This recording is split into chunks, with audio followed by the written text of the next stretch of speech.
Castiel is literally like that meme that's like when someone has blue eyes and you're like, damn bitch, we see them. Hello and welcome back. I feel like I always say it the same way. Maybe I should try saying it different. Hello and welcome back to Super Hell. Like, no, that's stupid. Hello and welcome back to Super Hell, aka the Mystery Spotcast, a show where two recovering Supernatural fans subject themselves to a rewatch so no one else ever has to watch Supernatural again. Please take that seriously. I know these episodes are going to really challenge that for a lot of people, but please don't go watch Supernatural after this. My name is Ollie. I use any pronouns. You can find me on social media at Ollie Fresh. It's Fresh with a PH. And I'm Claudia. My pronouns are she, her, and you can find me on social media at Klaudia Says, K-A-L-U-D-I-A Says. And I know we said at the end of the last episode, like, this is the last time Supernatural was ever good. We were wrong. Supernatural is good in these two episodes as well. And this is where the trickery begins. Well, I mean, we've talked about that. Like, the trickery really happens here. And there are some moments in these episodes where I'm like, you can't really experience how crazy making they are. Yeah. It's not just us telling you they're crazy making, you have to experience it. This might be the only time where we're like, actually go watch the episode, but only watch maybe this one. Don't watch the rest.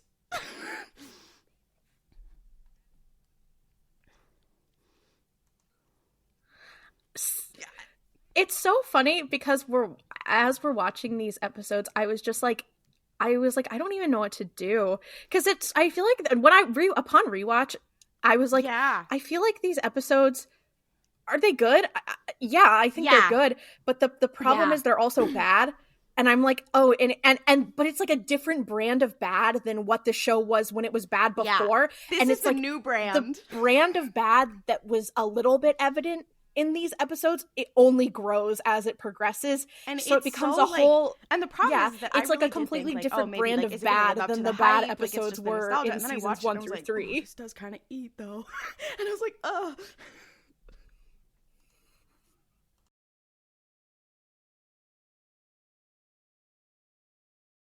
For those of you who might just be joining us, the episode that we are covering today is Lazarus Rising. But it's very exciting. Lazarus Rising, for those of you who may not know or be hip to it, is the first appearance of everyone's favorite character of all time. He's the only character that you're allowed to like, Castiel. And when I tell you, I felt like I was watching like my favorite sports game. I was jumping up, I was screaming, I was clapping at the screen like they could hear me. It's crazy. And that is genuinely how it makes you feel. Like, it's an iconic entrance. When they're like, oh yeah, we meant him to be just a couple episode character, I'm like, from what you gave us, that doesn't seem like it to me, because it is one of the best, I would put it as one of the best character introductions in a piece of media I've ever seen. Which is hilarious, considering how bad this show gets. It's so good. He comes in, you're like, damn. The problem with this show is that the good moments are so fucking good, but the bad moments are abysmal. And it's like, I feel like there are way more bad moments than there are good moments in the show, especially going forward, because I feel like it's very top heavy with good moments, like front heavy with good moments. But it's like the good moment. But the thing is like, even in the last episode, which everyone is like, oh, that episode sucked so much ass. Like, even in the seasons that are shitty, there are still really good parts. Yeah. And that's what makes me so mad, I think. You're like, God, just pick a lane. Yeah, just be bad. Yeah, exactly. It's like, it would be way less. That's why I think people are so crazy about this show and why it feels so like weird to say you're a fan of it. Like, it's like, I can't say I'm a fan of it, but I've seen a lot of it and I care about it because the good parts are good, but the bad parts are embarrassingly bad. So my partner and I recently finished watching the iconic and legendary anime Revolutionary Girl Utena, which I'm embarrassed to say that I hadn't finished before now. And that is actually, it is a good show, but it is much like watching Evangelion, putting your brain through a meat grinder. Not because it's bad, like watching Supernatural, but because it has so much number one, problematic shit in it, but for storytelling purposes. No, I'm not being like, it's problematic, so don't watch it. No, it's for storytelling purposes, but it's the sheer amount of incest in that show is just, anyway, it has so much in it. I love that. Okay, Cassandra Clare. No, I did make that joke several times. No, like, sorry. They I like that we were Here's both thinking about Cassandra Clare this week for some reason. That's crazy. No, because there is a moment when someone like who has an incestuous crush on her brother finds out that he's not actually her real brother, and I was like, okay, Cassandra Clare, she copied from Utena. I think Cassandra Clare's works are literally the opposite. I think they go back and forth. I don't know, because I stopped reading them and I don't want to know. But the point is that I was talking about Utena with my partner Claire, and I was like, it is a genuinely good piece of media. It just makes you want to kill yourself watching it. And the whole time you're just like, I don't understand what the fuck is going on. Like, I get the themes and the vibes, but I don't know what the fuck is going on. And I was like, unfortunately, this has to go with Supernatural, which is an objectively bad piece of media, in this column of pieces of media that make you want to kill yourself when you're watching them, but unfortunately they do rewrite gay people's brain chemistry. Because you watch Utena and you're like, oh, this inspired so many things. Like, I watched this and I was like, okay, the locked tomb, I see I see what you did. Like, it's so dark. And you can also watch something and be like, I know this person likes Supernatural. Oh no, it's so messed up. I feel like because of like the very specific brand of crazy that Supernatural makes you, and that shows like Supernatural make you, I'm like, at this point in my life, like, I'm 25, I'm gonna be 26 soon, I'm a grown adult, I can like recognize when people my age or even older than me, and part of it is like probably just because they were also on Tumblr, but it's like when you are in conversation with someone about media, there are buzzwords, and like, and it's not even like there are buzzwords, but there's just like a way people talk about things. We're like, yeah, you have seen Supernatural, and you've seen a significant amount of it. You got Lazarus Rising-pilled. Yeah, I can tell. Lazarus Rising-pilled, I think, has to be the name of the episode. Like, there is a before and an after watching this. Yeah. Like, there is. I still remember the time I showed Castiel's intro scene to Noah with no context. And he was like, is this gay? Our friend Noah, at the Jewish Jedi on Twitter, one of our co-hosts on RuPaul's Pod Race, he has not watched Supernatural, but I know he went to visit you guys and you were like, yeah, let's just watch it. And he was like, wait, you guys were not joking. Like, that's crazy. No, and just that scene. And he's like, this is like an intro to a gay porn. And I was like, yeah. I wish. Is. Okay. Well, okay. Anyway, we said that we would be crazy. Yeah. And I'm also, it's so hard to keep it together right now. I'm also realizing this is another problem that I think we're going to have from this point on. And I was talking about it a little before we started recording, is that the other problem is that now that Castiel has been introduced, like, I was able to enjoy the first couple seasons, right? Just with the brothers, and I thought the writing was interesting, etc. And I think maybe it's a symptom of the writing being progressively worse and having progressively less material. And Cass, because he's a fresher, newer character who gets less screen time, the material they give him is sometimes a little bit different.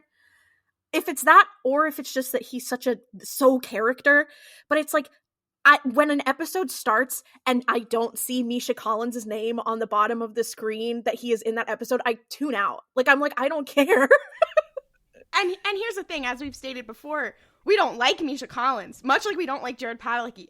It's not that I want to see that man's face. I don't. I want to see Castiel. Yeah, exactly. And this is the problem. It's like, I'm like, do I stand? No, I fucking don't. But I stand Castiel. Yeah. Also, I just want to preface this by saying it's not just Castiel who's introduced in this episode. There's a significant number of kind of important characters and things that are introduced that I'm like, Jesus, they threw all of this at us at one time. And they threw all of it, and it's like, it's so funny because I feel like the plot with the yellow-eyed demon was like a season or two, like 2-ish seasons. Yeah. And then like the plot with like Ruby and all that kind of stuff was like, and Meg was like just a couple, like 1.5 seasons. But then it's like, we get to this, and the stuff that's introduced in this episode is the major plot point for the rest of the show. Like, no, it's like watching this this is really the first episode. No, there's Supernatural, the TV show, and then there's Supernatural TM, the experience, and this is the introduction to Supernatural TM, the experience. This was when they realized, they're like, okay, this show is popular, we're probably gonna get a couple more seasons, we can start engaging in, like, planning. But then it's like, did you plan? Okay, we have to talk about. Well, they planned through the apocalypse, and then after that, they're like, speaking of apocalypse, spoiler for later in the episode. Speaking of the apocalypse, us trying to discuss Castiel in a normal fashion. It's not normal. Like, it's so not normal. It's like poisoning the well, because we can't. No, I mean, you've heard us speak about him before. It's kind of like people talk about, like, there was a tweet going around this week, but maybe last week by the time this episode comes out. But it was going around that was like, it may have been a Tumblr post that was reposted, whatever. But it was like, I love characters, like when a character's death sort of haunts the narrative, like when their absence is more of a character than even sometimes they were. That's how I feel about Castiel, but he's not dead. Like, it's just like episodes he's not in. I'm like, the Castiel-shaped hole in my heart is so big. I can't enjoy. He's always there. But the problem is, they write that into the show because the Castiel-shaped hole in Dean's heart is then written into the show. So then you, the character, are... Then it accidentally becomes a good TV show because it is making you feel the same way as the character on the screen, except for that's not what they were trying to do. So in the end, it's actually not a good TV show, and this is the problem. This is like Logical Fallacy, the television show. It is like Emotional Whiplash, the television show. It's so dark. No, I feel more like, I've also, to be fair, I'll pull back the curtain a little bit. I had a really long day at work today, and we're recording, so I'm like I'm like on another level right now, so sorry in advance. That's exactly the vibe you have to talk about this. I think that's that kind of November 5th 2020 kind of sensibility. I think November 5th 2020 sensibility. I need that as a documentary. Netflix, get at me. I'm ready to produce. Yeah. Also, I said this to Ollie, but I did a quick Google of like what is the like biblical basis behind the actual angel Castiel. So we had some listeners be like, you should release this episode on a Thursday because Castiel is known as the angel of Thursdays. And I was like, is that real? So I started looking it up and I went down a fucking rabbit hole.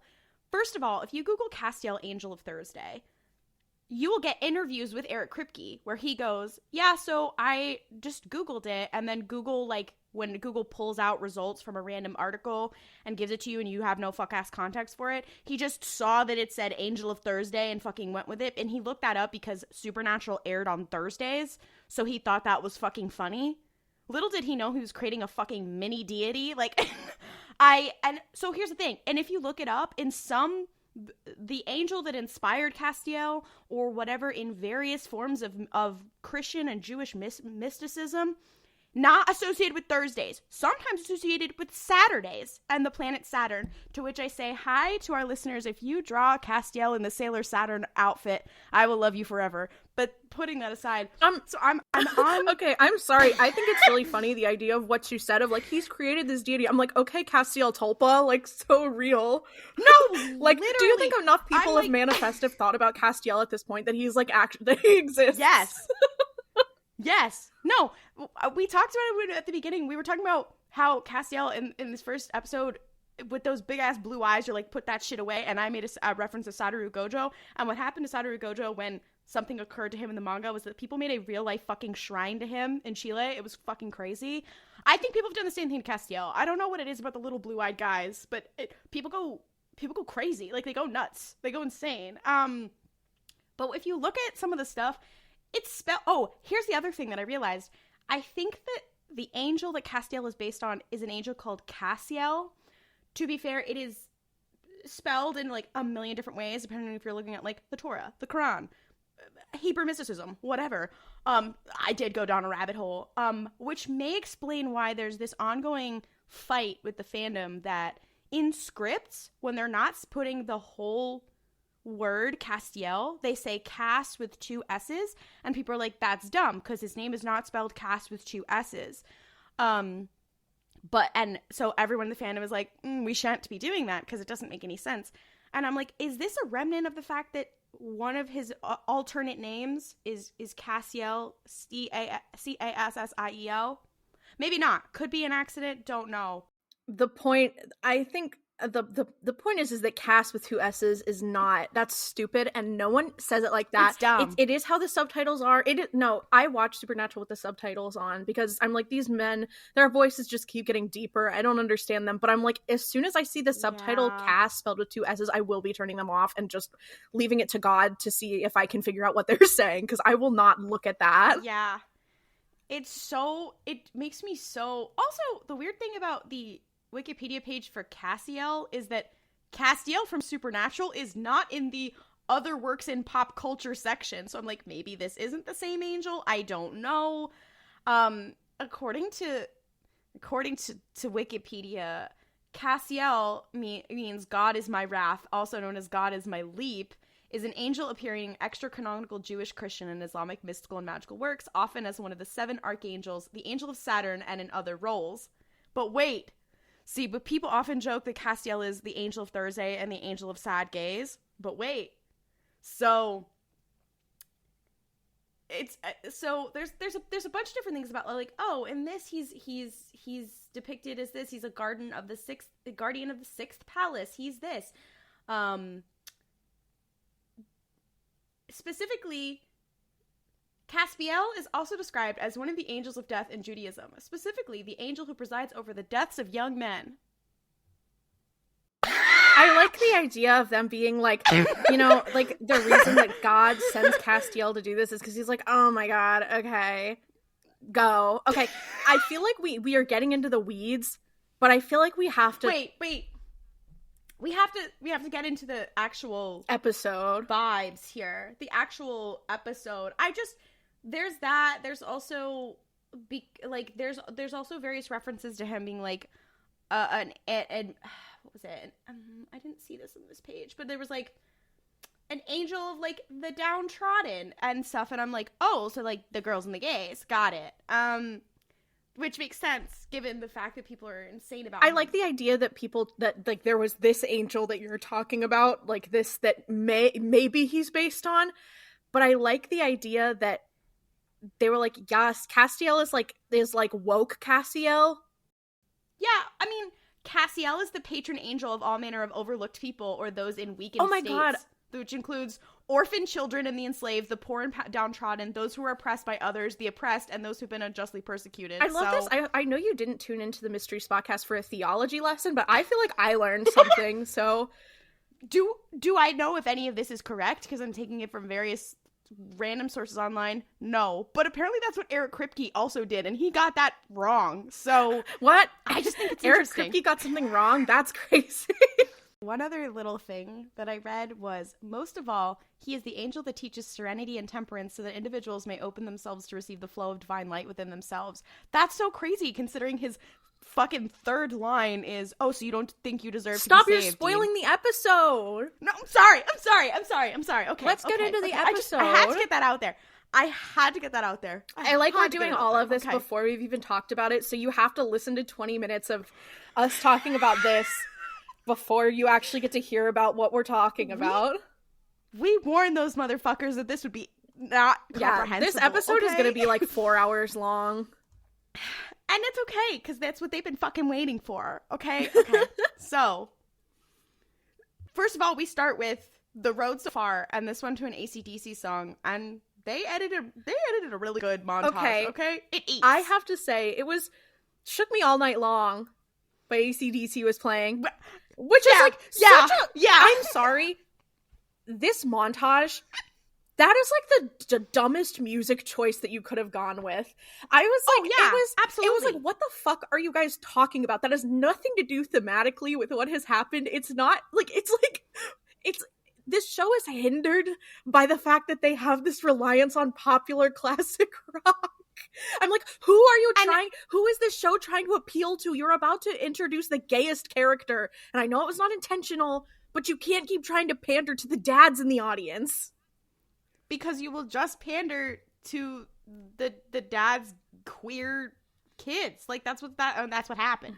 And yeah, so they're like, oh yeah, Shook Me All Night Long, they're fighting, they're getting their ass beat. No, it's about fucking.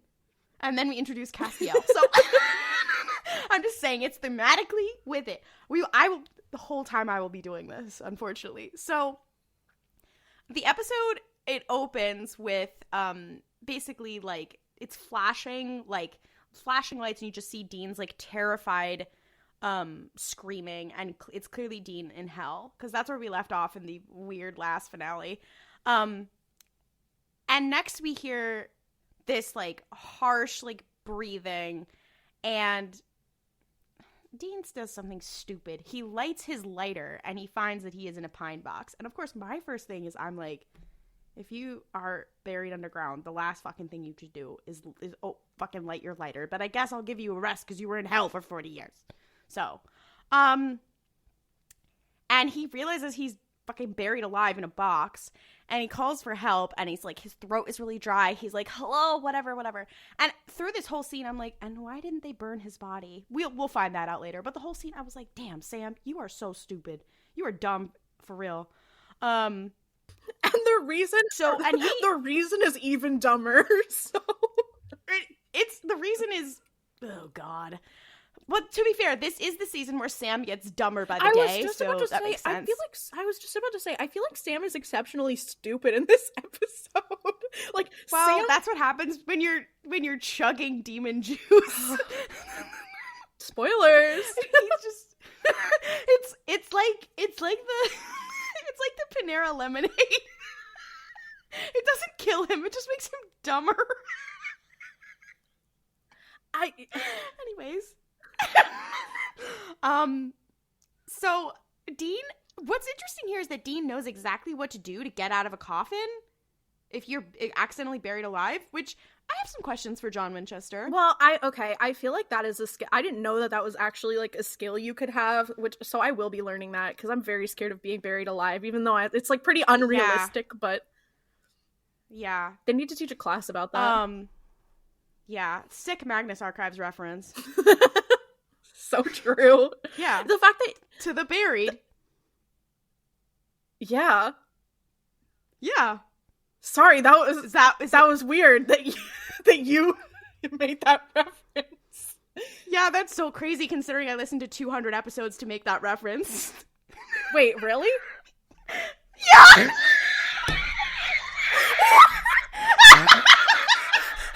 Are you serious? Yeah!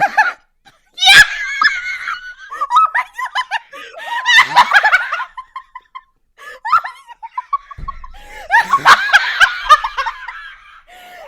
Oh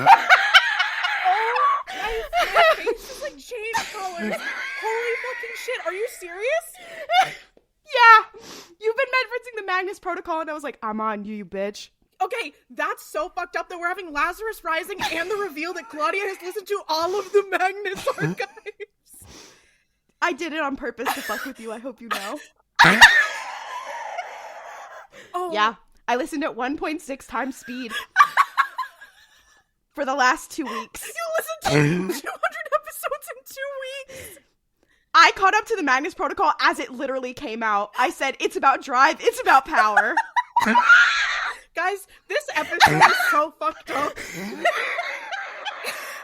I don't even know what to say. I'm like, the fact that I'm like, you know what I'm talking about when I say that Peter, Lucas, and Elias are definitely divorced. Like, you know what I'm saying? Yeah! Yeah! Oh my god. Hold on. I know, because you... this is the most satisfying reaction. This is so... I had a Magnus Archives themed nightmare. I did all of this for this reaction. I'm like, holy shit. I'm like, this is the great, guys. And here's the fun thing. I'm not cutting any of this out of the Mystery Spotcast. No, because I do know, I talked to like 50 different people. I was like, how should I do this reveal? And people were like, oh, this is the most diabolical thing you've ever done. Oh, like everybody. For the past 2 weeks, every time you made a Magnus Archives reference on the TL, I was like, I gotta keep it together. And here's the thing. All my algorithms figured out that I finished it, so it started sending me shit. And I was like, let me send this to Ollie. Wait, I can't. I almost blew it at one point. I was like, fuck! Oh my god. I'm like, that's what the fact that you know the joy of Basira Hussein is crazy to me. She's like the... Basira Hussein? She's the only character ever.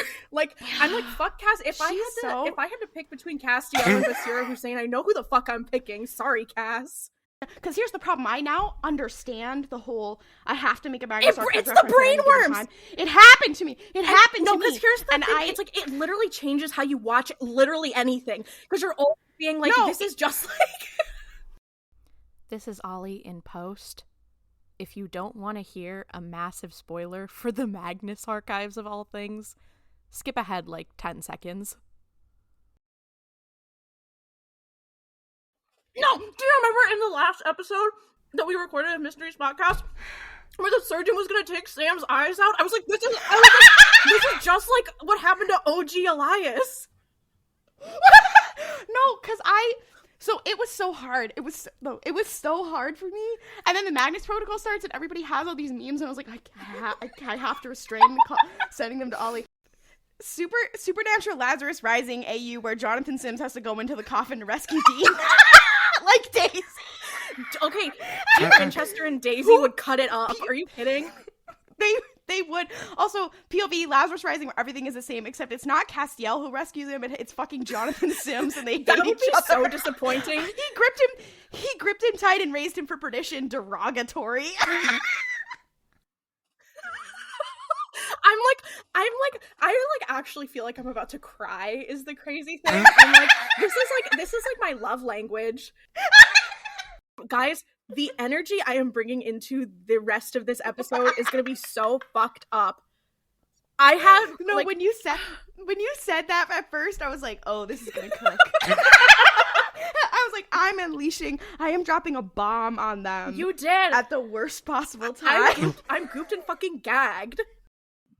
So I've cut some of that out, but just know that the energy coming in from here is not normal. Okay, so Dean crawls out of his grave and realizes that the writer's strike is over. Very exciting. Yeah. So Dean crawls out of his grave, and they have this iconic shot of his hand reaching out from the ground and the wooden cross that marks his makeshift grave.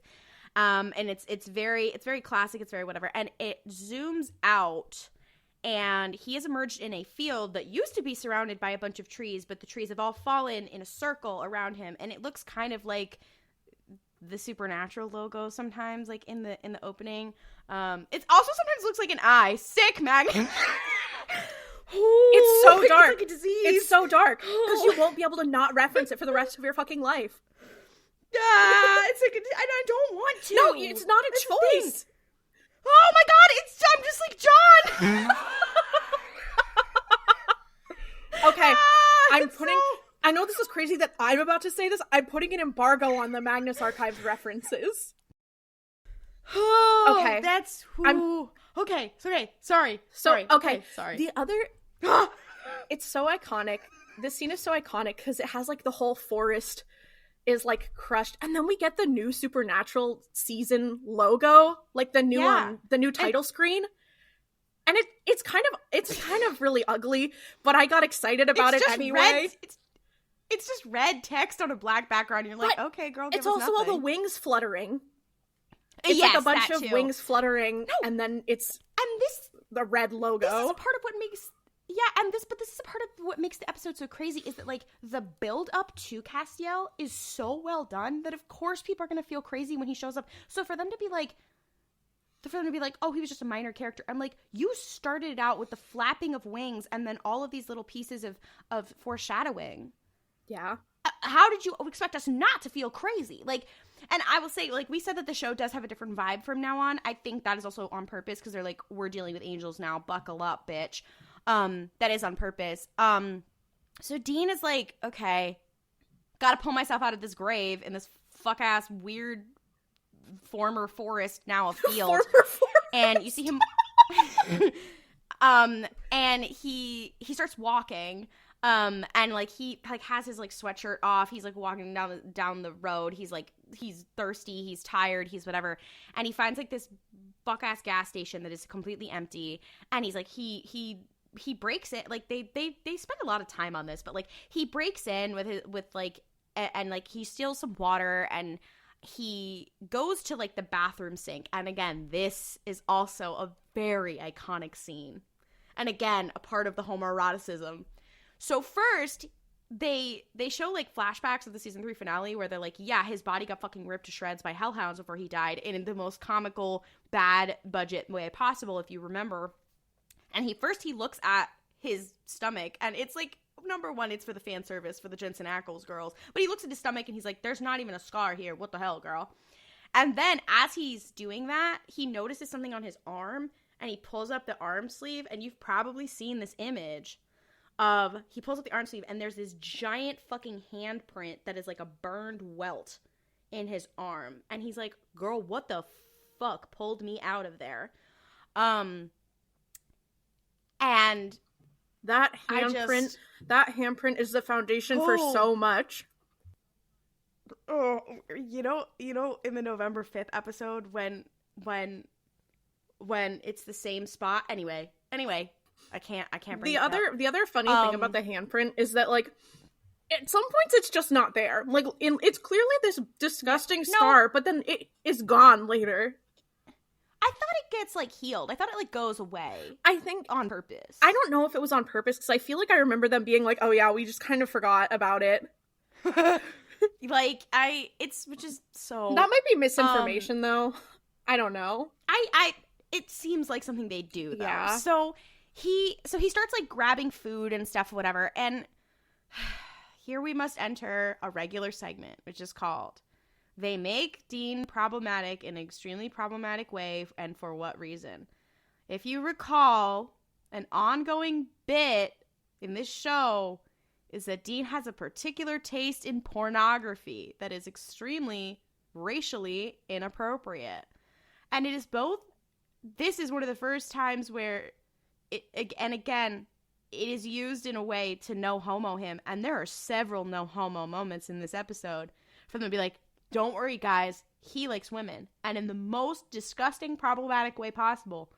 And then we're going to show him being homo as hell with a man. And you're just like, I guess we could have done that without racial caricature, but okay. Yeah, he's like, oh my god, I see the... Also, he's like, yeah, Busty Asian Babes is a website. And then he's like, no, actually, it's also a magazine. I guess that's... He supports print media. And I can appreciate him for that. I also think this is, like, the fact that Dean is constantly doubling down on being so attracted to women is what makes me low-key feel like, I know a lot of people headcanon him as bi, and I'm not saying that that's, like, wrong, like, it's obviously fine to believe that and to feel that, but I'm like, every time they double down on how much he loves women makes me think more and more that it's just compulsory heterosexuality, and that he's trying to be like, no, guys, I like women. No, and I very much feel that as well, because, like, I am a bisexual person, and I've had this with other characters too. I'm a bisexual person, and, like, I am a bisexual person who has experienced compulsory heterosexuality, and I'm like, no, this is different. This is a man, this is, I can see the differences, and there's just a way to it, and you even see it a little bit in this episode, the differences between, like, how he relates to women versus how Sam relates to women, and how they're supposed to be the same, but they're not. And here's the thing, it's from this episode onward, because, slight spoiler alert, Sam with Ruby is like the direct parallel between Dean and Castiel. Like, and they do that just in the show, and you're supposed to just be like, oh yeah, it's Sam with this woman he's definitely fucking versus Dean and just some fucking guy, and you're like, anyway, and like, they're introduced in similar ways. There's a weird sexual tension in the same way. Also, there's just a side note I just want to say, just to, like, back myself up in the yaoi analysis that's happening. There's a podcast that you all should listen to. It's called Kamlan. It's an audio drama. It just came out. It is a post-apocalyptic retelling of Arthuriana. It fucking eats, okay? And because of that, I'm a big fan of Arthuriana. If you don't know, my cats, they're named Arthur and Morgana for a reason.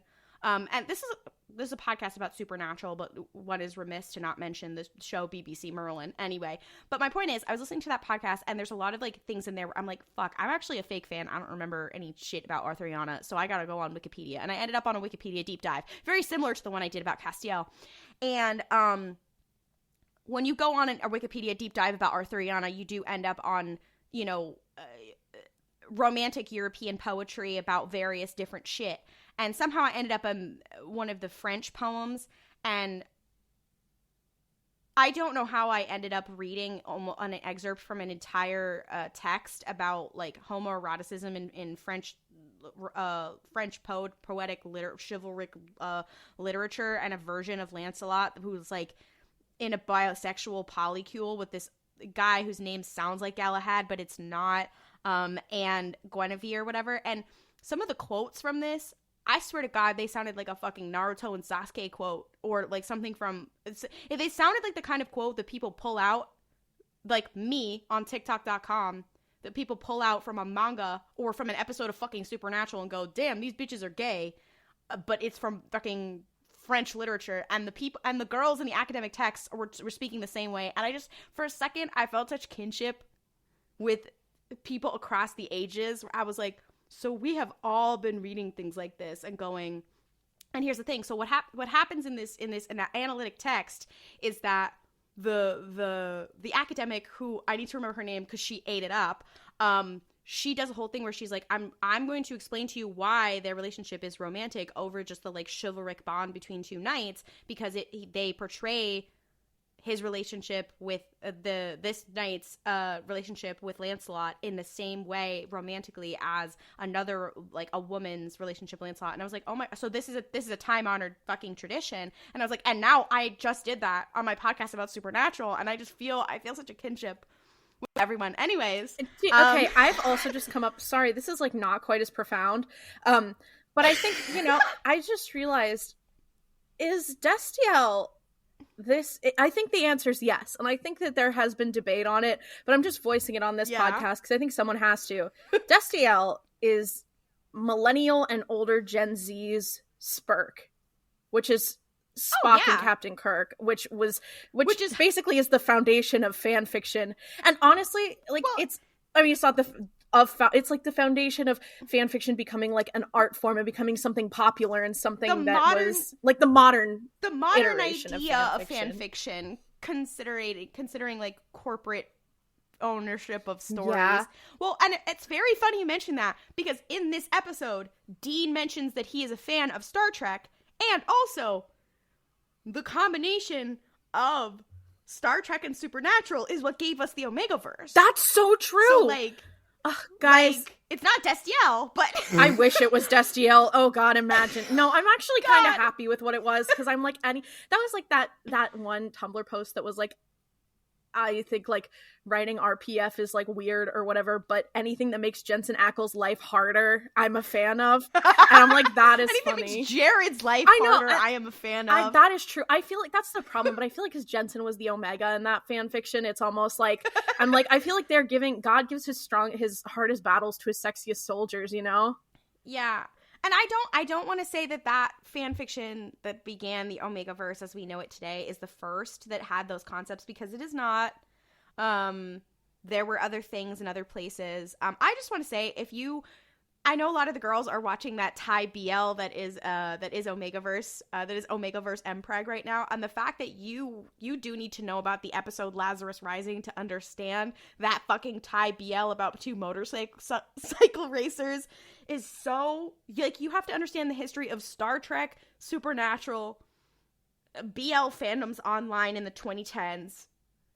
Anyways, apparently Arthuriana, like, you have to just get into it. Anyways, I just want to say the combination. Also, I mentioned Ruby. We haven't gotten to her yet, but it is hilarious considering she's a demon who hops bodies, so she's played by a different actress. The actress she's played by is Jared Padalecki's now wife. They met acting in this arc, so it's very funny that Castiel is introduced in this episode, and also Jared's wife. It's just like, the vibes. Anyway. I'm gonna start writing Cockles fanfiction if you're not careful. I'm so sorry. So anyways, Dean is picking up porn in a gas station.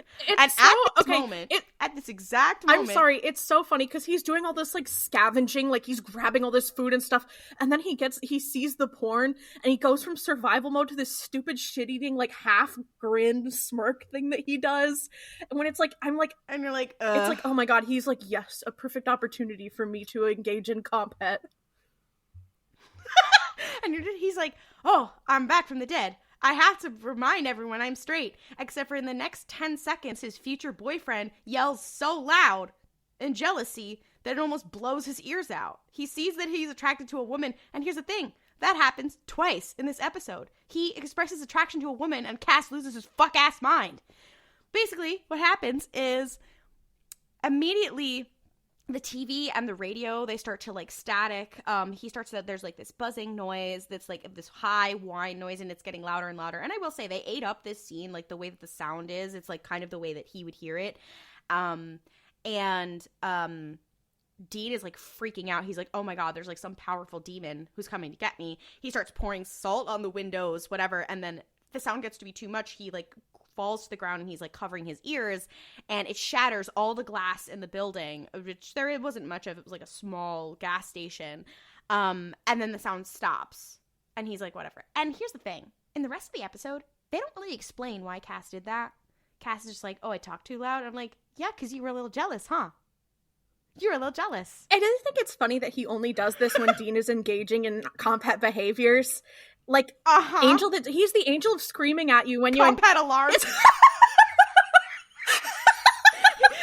like he's like put a penny in the Comphet jar, Dean. Castiel's Comphet alarm is also another good title for the episode.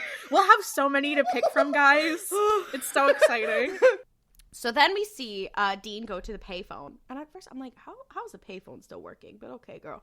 And he tries to call Sam, and Sam's number is disconnected, which I feel like he shouldn't be that surprised with because they have a bunch of, like, fake phones and, like, a bunch of different numbers. And also, how do you have all those numbers memorized? Anyways, his number's out of service. So he tries to call Bobby, and he's like, hi, Bobby, it's me, Dean. And I'm like, girl, you're stupid. And Bobby's like, that is not him. Click. And I'm like, yeah, that's exactly what I would have done. And he tries to call again. He's like, hi, it's me. And Bobby's like, if you don't hang up right now, I'm going to fucking kill you. and he's like, God damn it. And he finds this old car, and he's like, fine. And he hotwires the car, and he's like, okay, I'm just going to go see Bobby. Then,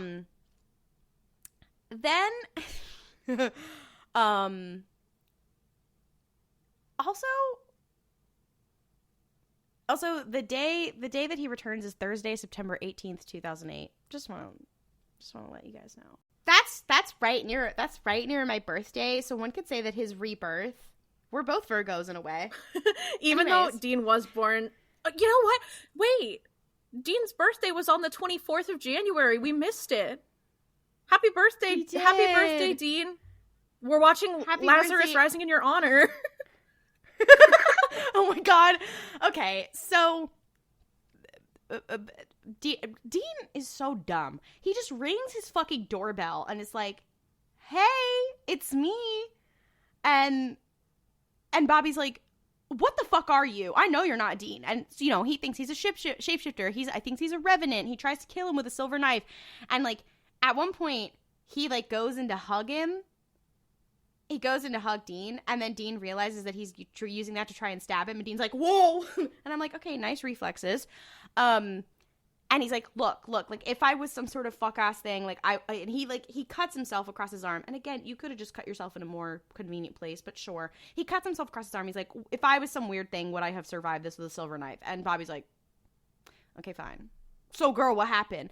And this is, also, there was a line here. Because it's not just Castiel that is crazy making in this episode. There was a line here where Dean is fighting with Bobby, and he says, you're the only person I think of as a father. He says, wait, I wrote it down. He says, he's trying to convince Bobby that it's him. He's like, okay, your name is Robert Steven Singer. You became a hunter after your wife got possessed, and you're about the closest thing I have to a father. And I was like, oh my god. And as soon as... And here's the thing. And it's not closest thing I have to a father anymore. No, it's like... It's period. Point blank period. God, it's just... Oh, I feel so crazy. Anyways, so he's like, hello, it's me again. And they finally hug, whatever. And then Bobby just splashes some holy water on him. He's like, just make sure. And Dean's like, girl. Which I think is funny. them reuniting is so crazy. It's like, God. Jim Beaver's a really good actor, so jot that down. Yeah. But like, he really embodied that like mourning father is suddenly like, wait, what? Yeah, and he took it pretty well. Oh, I'll yeah. give him that. Oh, yeah. He and also what's so interesting, and I guess this sets the stage for the rest of the season, is that like what's so interesting is that they choose for the first reunite to be with Bobby, and like even the scene where he meets Castiel, Sam is not there. It's with Bobby. Like his relationship with Bobby is become so front and center here. It's almost like he's healing his daddy issues and realizing he's gay in the same season. One could say. Bobby said, "I'm your father now." Well, because Bobby's also gay. But anyway, so Bobby is also, like, Bobby is like, I feel like he's the kind of person who it's like when you have like an older relative or a father who is like not super open about their history, and then they'll just be like, I had 3 boyfriends in the 80s, and you're like, wait, what? And then they don't elaborate on it. That's very Bobby. Bobby lore drop is so. Also, I cannot stress enough, there are some random thrown out lines in this episode, like where Bobby says like, we got to figure out like, or Dean says like, we got to figure out like what pulled me out or what demon rode me out. And you're like, there's all these weird like kind of sexual references all the time, but they're referencing Castiel the whole time. And you're like, and how are we supposed to take this? Normally this would be about how are we supposed to take this? It's so anyways.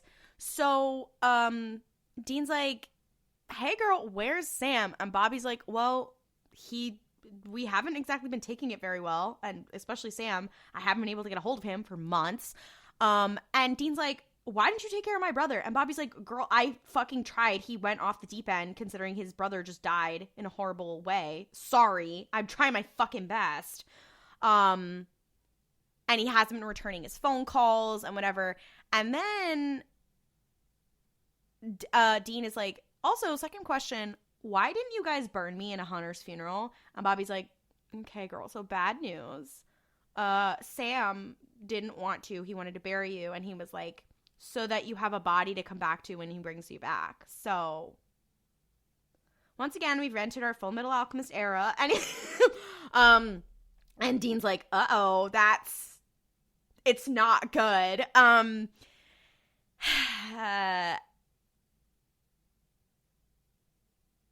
Dean's like, well, I'm glad Sam won that argument. Anyway, and you're like, and he's like, I'm gonna be so real. I would have done the same thing, so I can't blame him too much. And I'm like, yeah, we know. You guys, all you guys do is sacrifice for each other. Eat hot shit and lie. To be fair, the thing he says is, at this point, he and Bobby are talking, and they're like, well, how did I come back? And they're like, you don't think Sam made a deal, did you? And Dean is like, well, that's what I would have done. Like, that's what he's talking about, not leaving his body. Yeah. Anyway. Yeah, sorry. No. Or I just meant like, you know, doing something to try to bring him back. Doing some crazy fuck shit to bring him back. Right. And that then is when he tells Bobby, he's like, also, like, when I came out, the site around where I came out, it looked fucking crazy. And he tells him about all this stuff, right? And like, and about then there was this presence, like about the trees being flattened is what he tells him. He's like, it looks like a being bomb flat. went off. And then he's like, and there's this presence that's following me. Like, this thing happened at the gas station. And then look at this fuck ass handprint that I have. And Bobby's like, oh girl, this is what is this? And I will say they do a really good job of building up like the fear and awe of an angel, especially because all these there's no context for angels. Like, the girls are fucking scared in this episode. I really it's funny, I think just because this show came out so long ago and everyone kind of knows, everyone who watches it now or starts it now, or even started it after this season started, like, kind of knew about Castiel. I wonder what it was like to watch this, like, when it was coming on and you had no idea what it was. Because, I mean, we'll get to this a little bit later, because they get to the reveal of, like, I'm an angel of the Lord, and then God being like, hold on, Dean is like, hold on, God is real, and, like, all of that at once is so much, especially in this universe. I feel like some people probably would have been like, oh, that's so hacky. at one point, I don't know. I feel like if someone can show us screenshots from like a Supernatural fan blog from 2008, that'd be great. So they're like, okay, it's got to be the mark of like a demon. This is where he says the road him out of hell. And I'm like, and why did you say it like that? And they're like, okay, the only reason a demon would do that is to keep up its end of a bargain. There's some sort of deal. There's something going on. So they're like, okay, we need to find Sam. So Dean, he basically calls the phone company. He's like, my phone got shut off because I lost my phone, and like, can you track the GPS? And I'm like, girl, the safety on this is so bad. The funny part about this scene is they're like, what's your name? And he's like, oh, Wedge Antilles. And I'm like, sick. Way to reference one of the little pilot guys that Luke Skywalker was in love with, gay boy. Wedge Antilles, who, for those of you who don't know anything about Star Wars, canonically loves MILFs. That's he true. is like one of our few representation for people in Star Wars who are like, honestly, for people in media in general who are like a 100% MILF lover.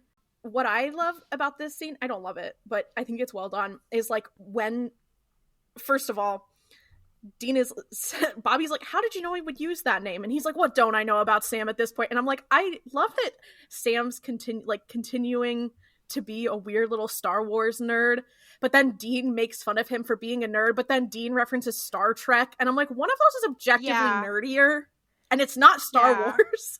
But yeah, I'm like well, and also it's fun. Well, and also, I mean, it's clearly foreshadowing of the fact that he's like, what do I not know about Sam? And then we find out here's some shit that he does not know about Sam. Which I think is funny. Also, one of them being into Star Wars and one of them being into Star Trek. Yeah, that makes sense. Tale as old as time, honestly. Yeah. There's another line here where, like, when Dean sits down to, like, use Bobby's computer, he's like, he looks around and there's, like, alcohol, like, receptacles all around. And he's like, what, Bobby, your parents out of town? What's going on? Because he's, like, making fun of him for being, like, a high schooler who's, like, on a binge. And Bobby's like, well, like I said, this year was hard for all of us. So it's like and you're like, which I think is like really sad, but I think it's also interesting for Dean to see and to hear, because I think it's like he's on this arc of realizing how much he means to people, and like not just to Sam. Yeah. Like, so for the episode to end with Castiel being like, you don't think people care about you, you don't think that you deserve to be saved, is so crazy, because the whole thing is he's realizing that he meant something to people. It's fucking crazy making. It's crazy making. The two people who care about him most, Bobby and Castiel. Sorry, Sam. Especially after how he's behaving in this season. Fuck you, Sam. Fuck Sam. Fuck Sam. Am I a Sam hater? It's funny. No, I'm not a Sam hater. But I like seeing bad things happen to Jared Padalecki, which has sort of influenced my opinion on Sam, you know? That's not true. Yeah. That's not true. That's a joke. Yeah. So from here, they're like, oh, okay, so here's the town he was in. And weirdly enough, that's where I kind of emerged from the dirt. So, okay, let's go find him. And so at this point, they still think that Sam did something to get him back.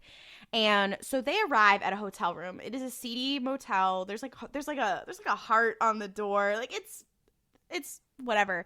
They answer, what it says in the wiki is the door is answered by a scantily clad girl. She is scantily clad. I mean, it's so 2000s thigh gap, and she's wearing like a Henley and boy short underwear. That is what she's wearing. And she's not the only character in these 2 episodes who is wearing that. I'm like, oh God, women, we must. To be fair, it's not like, oh, she wears this normally. Like, she was clearly not dressed and then was like, shit, we're opening the door. This is Jared Padalecki's future wife. And she opens the door and she's like, who are you? She makes this joke about like, being like, oh, so what kind of pizza delivery needs 2 guys, whatever. And you're like, lots to unpack but okay. Okay, I think it's because they're like, it's clear that she's like in this room. So she's like, yeah. Like they answered, she's like, so where's the pizza? And they're like, what? And she's like, well, I don't know what kind of pizza requires 2 guys to deliver it, but I would like for it to have come. This service is terrible, which makes it evident that like she is here. Like, she... Yeah. Like, and Dean and Bobby look at each other and are like, oh, I think we might be in the wrong place. It's so funny. And then, of course, Sam walks out and sees Dean and Bobby. And Sam, like, has a full... He's like, what the fuck? And Dean's like, it's me. Hi. His reaction is kind of funny. And then he walks in to, like, give him a hug, and Sam immediately goes to beat his ass. He's like, you can't be him, right? And Bobby, like, steps in and is like, girl, I already did this. Like, it really is him. And Sam's like, huh? And is this... And then, like, they have their hug, they whatever, like, I'm emotional, you're emotional, we're all emotional. The girl is still standing there. And again, this has happened how many times? If you've listened to our episodes, she goes, are you guys, like, together? This is our last moment of weird amounts of wincest before we get Castiel. I'm like, Castiel, we gotta get you in here. It's looking fucking dark. Again, why make this reference? Maybe to show that it's like they're trying to show that they're woke, and, like, gay people are okay without actually including any gay people, but the only way they could think to do it was by making gay jokes about the brothers. Yeah. And Sam is like, no, girl, that's my brother. And you're like, also, slight foreshadowing, that is Ruby. Are we saying that that's her vessel, or is that Ruby? Because is that Ruby just doing an act? I think she knows what Dean looks like. I think that's Ruby doing an act, which I didn't think about before, but I feel like that's like a plot hole, because I feel like she would have been like, what are you doing here? Or her acting is fucking Emmy worthy. No, then. she is also, unflappable. If I was Sam, I would have been like, oh, girl, so now you're pretend, like, they're on lock apparently. I'm like, I just think that's funny. So she's like, okay, well, I should go. And Sam's like, yeah, probably. And then he's like, oh my God, hey, like, bye. He called her by the wrong name, and she's like, girl, he's like, see, that might have been Ruby. He's like, see you later, Christy. And she's like, it's Kathy. And you're like, oh, that's it may have dark. been the other way around, but it doesn't matter. Yeah, it doesn't matter. After that, Dean is like, okay, you need to be real right now. Did you do something to get me out? And Sam's like, I'm gonna be so honest. No, I did not make a deal. I tried a bunch of shit. I went kind of crazy. And I'm so sorry that it wasn't me who saved you, but, like, girl, it was not me. And the sad part of this scene is, like, again and again, it's Dean not believing people that someone else might care for him. It's so crazy too, because Sam is like, oh no, I tried to make a demon deal to bring you back, and no one wanted to bargain with me. I tried looking up rituals and stuff, and nothing worked, so I wish that this had been me, but it wasn't. I'm sorry. And Dina's like, oh shit, okay, I believe you, but he just does not believe that he has any intrinsic worth. John Winchester, you are so lucky that you're already dead. No, literally. I'm like, I'm so fucking glad that you were in hell. No, like, this is like, I feel like, sometimes I feel like, you know, when people send, like, hate to actors who play a character because they don't like the character, that's gonna be me to Jeffrey Dean Morgan. Like, I'm gonna be, like, start sending him hate mail. This is a joke, by the way. You should never, ever do that, because it's just an actor. Don't ever do that. I'm joking. That being said, does anyone know his P.O. box? But anyway, so this scene, it's actually really sad.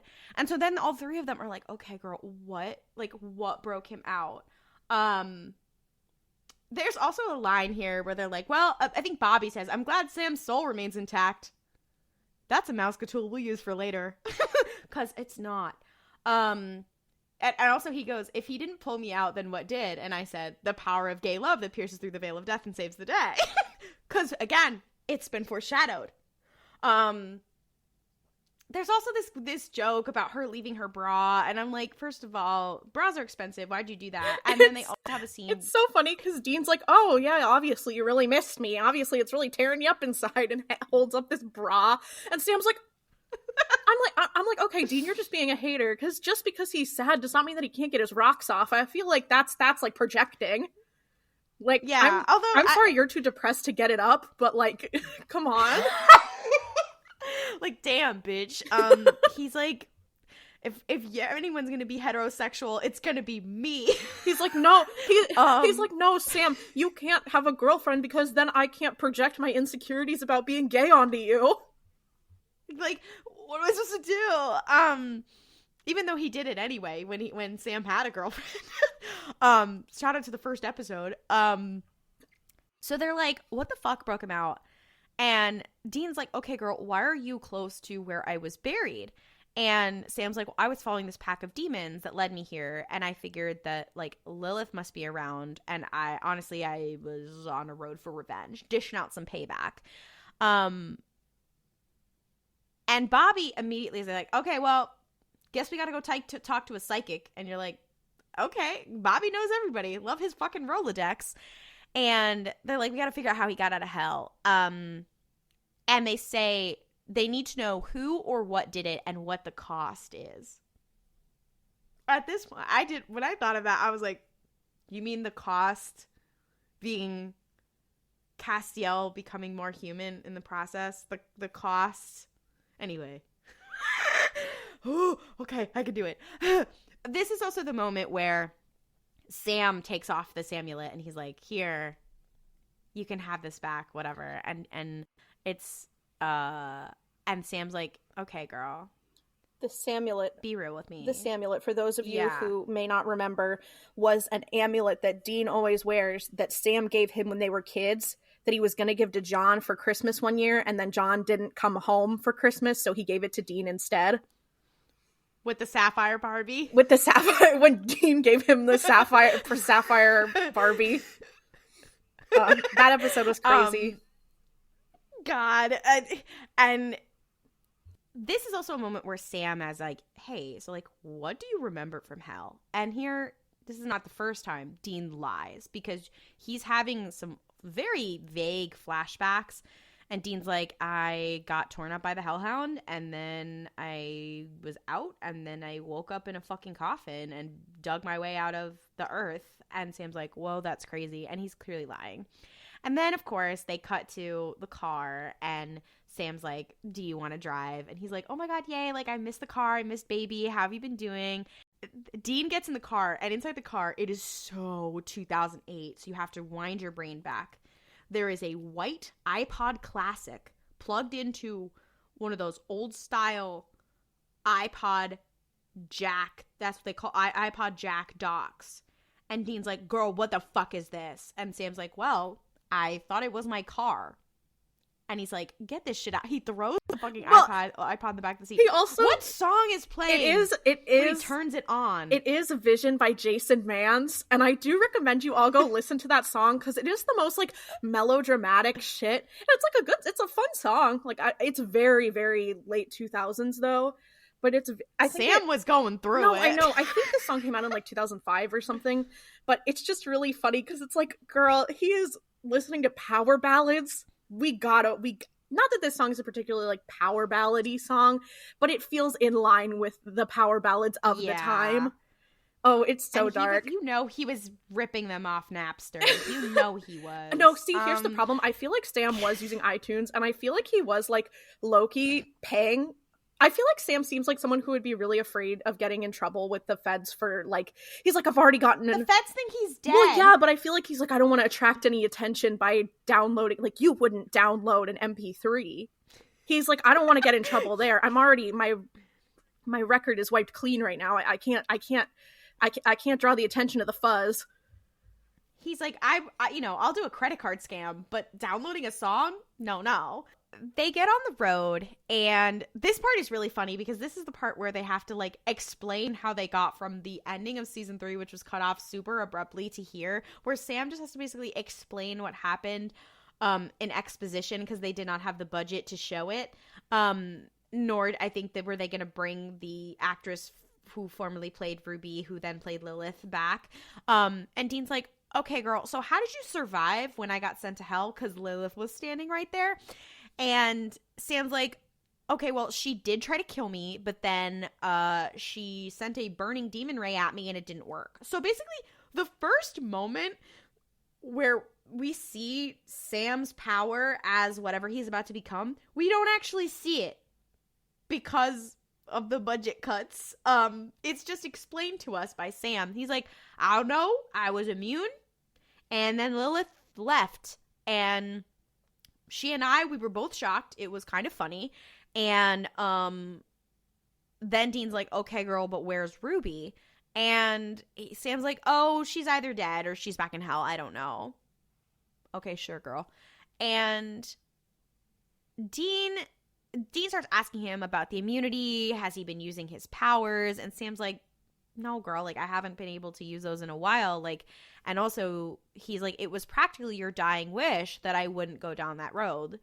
And Dean's like, okay, sure. He's like, well, let's keep it that way. What's very funny is that in this entire season with Sam and his hidden little powers, it's like, this is a hidden gay metaphor as well, except for that it's Dean having his gay moment, and Sam suddenly, it just makes Sam more straight somehow. He's hiding that he's straight in a heterophobic world.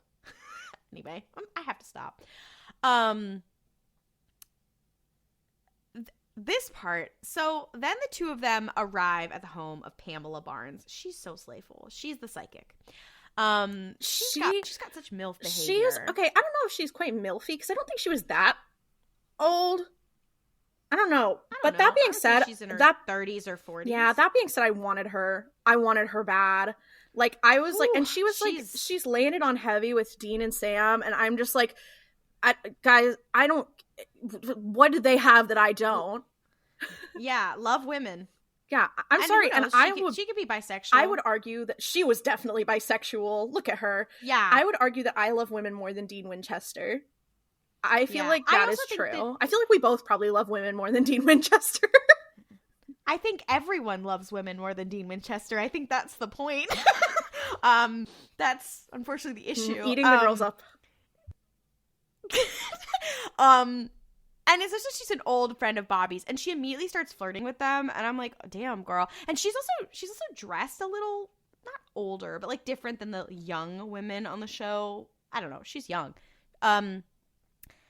And she's like, and Bobby's like, okay, so like, what have you heard? And she's like, okay, I've like, she's like, I've Ouija'd up a couple ghosts and haven't heard so much, so we got to do a seance. And they set up for like your stereotypical seance, and this whole time she's like flirting with Dean, and she's flirting with Dean, and Dean's like, oh hey, whatever, and he's like, sorry, boohoo to you, Sam. And then she just turns to Sam and is like, you can come too. And I'm like, whoa, girl. And Dean's like, it's kind of like, I remember that people, yeah, because Dean's like, you are not invited. To Sam, it's kind of like how this is one of those things where I'm like, I feel like maybe as a lesbian, I forget that people ship like male pairings because they think that the two guys are hot and want to see them kiss. And I'm like, is that the basis for Wincest? Because like, I've never. Yeah, it is. Like, okay. I'm happy to hear that, because I was like, am I stupid? I mean, I'm not stupid because I don't ship incest, but I'm like, I would just like, it was so funny because I'm just like, I think this was the moment that it clicked, and I was like, oh, people ship Wincest because they think the actors are hot. Like, I'm like, wait, it's all clicking. You're like, oh, yeah. And also during this, she's like touching Dean's shoulder or whatever. There's a part where she leans down, where she crouches down to get something, and she has a tattoo that says Jesse Forever, and Dean a tramp stamp, and Dean goes, oh, who's Jesse? And she goes, well, he certainly wasn't forever. Like, she is, and I'm like, she's so funny. No, she does not give a fuck. She was winning the I don't give a fuck war. I'm like, she was like the best character. I love her. Yeah, she's so iconic. She's so fine. They sit down for the seance, and I know, like, I'm no better than them. No, literally. Like, she's like, okay, so we have to like hold hands, and we have to like whatever, and like you have to give me like something that whatever got him out of hell touched. And Dean is like, okay, well, here's the handprint. And well, she also briefly tries to grope him. She grabs at his, like, grabs down on him, like, under the table. You're like, hello? And he's like, well, he certainly didn't touch me there. And I'm like, but he wanted to. Oh but he wanted to. I was literally like, yeah, I'm like, I have some big news. No. I'm like, and it was so funny too. God. He's like, whoa, he didn't touch me there. And then I'm like, okay, also this woman that Dean is flirting with is now putting her hand where the handprint is. And I'm like, something's here. Guys, do we not realize like that there's something like what? Because it's we're talking about it in a romantic and sexual context. Like, guys, hello? Like, surely I can't be stupid for thinking there's something there, Eric Kripke. No, because like again, the buildup is crazy. It's like you have shown it. So they start the seance, and the TV in the back starts to have static in the same way as before, and she is like, come to me, like, say what you are, whatever. And then she says Castiel's name. First Castiel, actually, technically, it's not the first Castiel reference, as you've probably heard in our previous episodes, but first technical Castiel reference. And here's the thing. The only person who repeats what she says is Dean. He's the only person who keeps saying Castiel's name throughout the episode. He repeats, and he's like, who the fuck is Castiel? Blah, blah, blah. And I'm like, it's happening. It's happening. I also have to say, the moment she was like, because she's like, she's chanting and she's like, I command you to present yourself to me, and then she kind of stops, like she's listening to something, and she goes, Castiel, and when and they start like almost like she's talking to him, and I was like, as soon as she said Castiel, I was like, it was like I was watching like a football game and my team had just scored 8 touchdowns in a row. Like, I was like jumping up and down. I was screaming. I was crying. I wasn't actually, but that's how I felt. No, that's like, it was literally why I was like, why am I shocked? I knew this. Literally, I was like, I gasped. I was like, and I knew it was coming. But I was like, this is, it was like, it was really felt like it's real now. It feels real. I was like, oh, wow, it's happening. It's like, it's so dark. And so they got basically, like, they get the name. And, like, Bobby, Dean, and Sam, they're seeing that, like, she's dealing with something powerful. And they're like, they clearly want to, like, hold her back. They're like, okay, we got the information that we needed. And she says that she's being warned to turn back. She's like, no. And she says, no, sorry, Castiel, I don't scare easy. And you know what? She kind of ate there. She did. Her delivery, and Bobby's like, her delivery on that line was also so sexy. I was like, she ate it up. She ate it up. And Bobby's like, okay, maybe we should stop. And she stops, and she's like, I've almost got it. And then she clearly sees it. And I think her eyes like turn like white, or there's like a white light or something, and then she lets out this huge scream. She falls to the floor, and her eyes have been burned out. And they're like, girl, what the fuck? So they cut to being at a diner later, and Dean and Sam, they get a call from Bobby, who lets them know that Pamela is out of the ICU. So hey, a woman survived. We did it, Joe.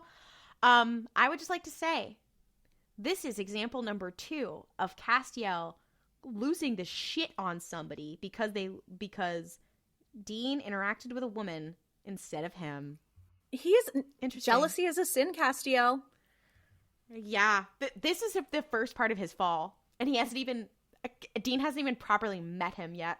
God, this shit is so... Castiel is like, I want him so bad it makes me look stupid. Dean is like, I'm just a little guy, and Castiel's like, I'm making him my personality. Like, Castiel's so like, fucking down bad. Pardon the pun, but he's like, I need him biblically. But that's kind of the... And it's so that's what the whole show is about. It's so funny, because the other thing too is canonically Castiel wants Dean. Like, let's get that out of the way. But it's canon. I think the thing too is that I have to say now is that Cass wants Dean, and it's established that he comes to want him over the course of time as he gets to know him. But it's so much funnier if you interpret it from the beginning as him having a visceral attraction to Dean. Like, it's so well, and he's good. Like, I don't think even though he realizes, like, he doesn't even realize it at first. Like, it's subconscious. It's very, what is it feeling so sudden and new? He's like, anyway, that's a wicked reference. What's wrong with me? Why do I feel like this? Oh, it's so dark. Anyway, so Dean is like, you know, now she's blind because of us. Like, that really sucks. And this is a part of a theme through these 2 episodes of Dean being like, this is because of us. And then Dean's like, what if we just what if we just called Taylor up? What if we just summoned Castiel? And he goes, and work him over. Why do you keep saying things like this, Dean? What? Why? What? Anyways, Sam points out that, you know, Pamela looked at him once and got her eyes burned out. And he's like, maybe going face to face with Castiel is, like, not the bag. And Dean's like, well, do you have a better plan? Like, I'm fucking all ears. And Sam's like, why don't we find the demons that I followed and find out, like, what they know? Like, maybe they know something. And that's a pretty reasonable thing. And just then, like, their waitress sits down. And Dean's like, are you trying to get a tip or whatever? And she reveals that she is a demon. And all of the other people in the diner are demons. And she immediately knows who Dean is. She's talking to Dean. And she's like, I could drag you back to hell. And she's talking to him about, like, what makes you so special, like, what's going on, whatever. And he's like, okay, well, if you were gonna drag me back to hell, you would have already, but you're not, because you're scared of whatever dragged me out. Clearly it's something with a lot more juice than you. And she's like, fuck, you got me. This scene is so fucking funny. There's so the weird scene that follows this, like, go ahead, sorry. Okay, the scene is weird because he then slaps her twice because he's basically like, what are you gonna do? You gonna give me a ticket? You gonna arrest me? What are you gonna do? And she's just like, you motherfucker. I love how Dean is immediately like, my boyfriend's back and you're gonna get in trouble. Hey, he doesn't even know. Hey, he doesn't even know yet. Like, he doesn't even know, but he's automatically like, my Pookie Bear is gonna protect me. Like, it's so funny. He's like, I have scary boyfriend privileges. And he does. Yeah. That's the thing. And he does. And when he's Sashley's like, that's what I thought. You're like, oh, the queen has jumped out. He gives her a tip and he's like, thanks for the pie. And you're like, oh, so the cunt has come out. Also, he says in this scene, again, very sexual. And she's like, what makes you so special? And he's like, he says something about his nipples. He says, and you're like, because once they realize, like, they're like, oh, he's like, you're scared of whatever brought me back. And she's like, things don't just walk out of hell. Like, you can't just leave hell. What makes you so special? And he goes, I'd like to think it's because of my perky nipples. And you're like, again, girl, why did that come to your mind? Like, because it's so... There's something so wrong with him. And I think that's what makes him so right. Yeah. Sam is like, girl, we can't just, like, leave these demons here. They're, like, gonna kill people. And Dean's like... They walk out of the restaurant and Dean goes, whoa, that was close. He did not believe that gamble was gonna work. But he said, I have the power of being a gay cunt on my side now. And it worked. Mm-hmm. It worked. And Sam's like, we gotta kill these people. And Dean's like, let's be fucking for real. We have one demon knife between us. It's not gonna fucking happen. And he's right. Which is also, I'm sorry, because they all know the exorcism. Why couldn't Sam and Dean have just gone in there and said the exorcism and exorcised all of those demons all at once? Because they're fucking stupid. Okay. They're dumb. And there was nothing to trap them there. Well, I know, there was nothing to trap like, them there. They could have, like, gone out the back. Even so, they could have just started saying it. I don't know. I'm happy to realize that it's, like, because they're dumb. It's not that I'm, like I didn't miss something, stupid. Right? Okay. They're just fucking stupid. This is also when it starts being, like, instead of actually trying to exorcise demons, they get really okay with just killing people really fast. Yeah, which we've mentioned before. And also, I will say, at the end of the second episode, they do kind of address this, like, a little bit. But you're like, oh, they're just down to kill bitches. Like, sorry to the vessel. I will say, after a while, a lot of the times when they exorcise a demon, the host is dead anyway. So I guess they're like, I just assumed. But still, it's a little wild. So we cut to later that night. Sam sneaks out of the motel room when Dean is asleep. And then and he's clearly going to go, and he's going to go and try and kill those demons. And Dean wakes up, and once again, who is it? And here's the thing. I want you to notice, every single time Castiel tries to speak to Dean, he's alone. Okay? It's so homoerotic. Anyway, Dean wakes up because the TV switches on with the static. And he's like, okay, shit, I gotta start arming myself. I gotta whatever. And he starts hearing the like piercing sound, and he's like, oh my God. And he like drops his gun. He's like covering his ears, whatever. And this, for some fucking reason, this motel room has a lot of glass in it, in like the ceiling and the walls, whatever. And he sees it's gonna crack on him, and it could kill him, whatever. And he's like freaking out, and it crashes everywhere, and he's like covering his ears, and he's like, oh my God. And then Bobby bursts in to like save him, and then it stops, and it cuts to Dean and Bobby are then on the road. And Dean calls Sam, and he's like, girl, where the fuck are you? And he's outside the diner, and he's like, oh, I just got hungry because I couldn't sleep. Sorry. And he's like, what are you doing? And again, the girls are lying to each other. Dean is like, oh, like me and Bobby, we just like went out to have some beers. And then Dean is like, okay, girl, Bobby, we need to summon this being. This thing is tracking me. What the fuck is going on? Yeah, Bobby's like, well, why did you lie to Sam about it? And he's like, because Sam would have tried to stop us. You know how he can be.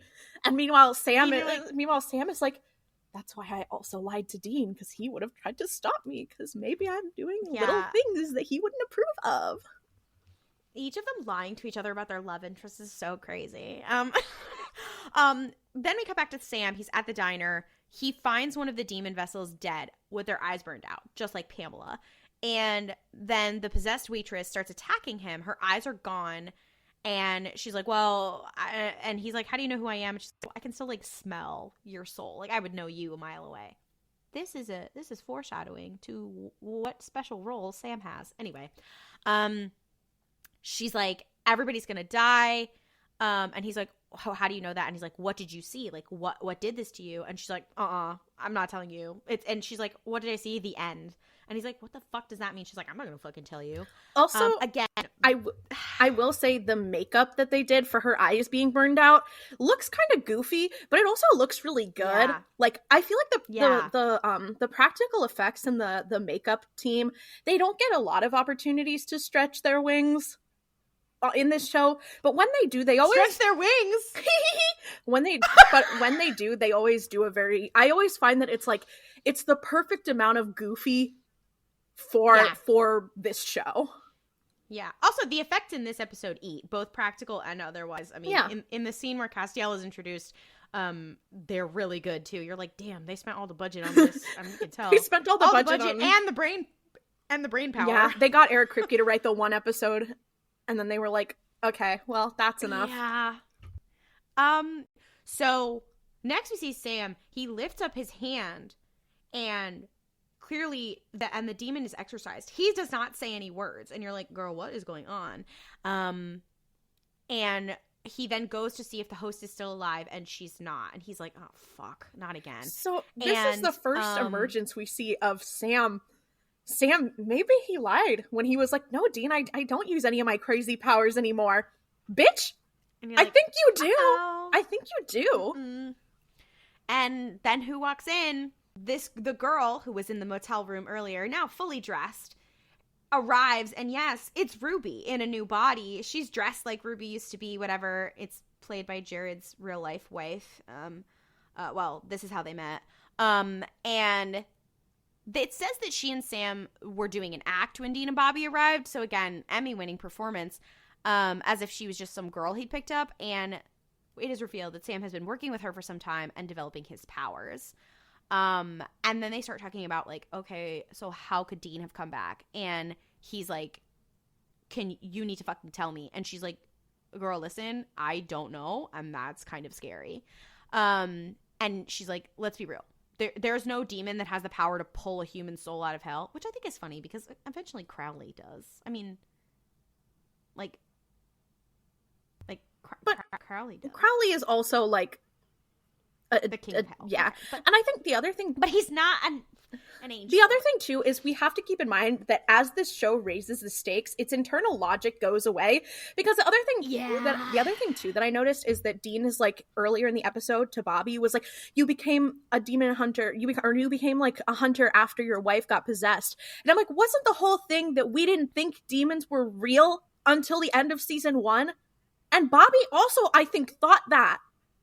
Like, because Bobby was like, I don't know, this is kind of ramshackle. So it's like, weird. But then Bobby is also the same person to be like, well, yeah, of course all these things are real. You're dumb. Like, truly the logic in the show makes no fucking sense. They like, just move the fucking goalpost. So I'm kind of at the point where I'm like, I can't think about it too much or I'll die. Yeah, it's just, in retrospect, you're like, Jesus Christ. So they're like, well, and she says no demon has the power to pull a human soul out and put it back in its body that easily. And then they're like, what are we going to say to Dean about what we've been doing? And because she's like, girl, like, he's going to find out.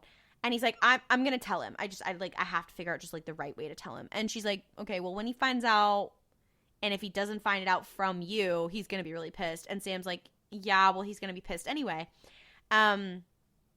He says, I know that Dean is so hard-headed about this psychic thing that he'll only try to stop him.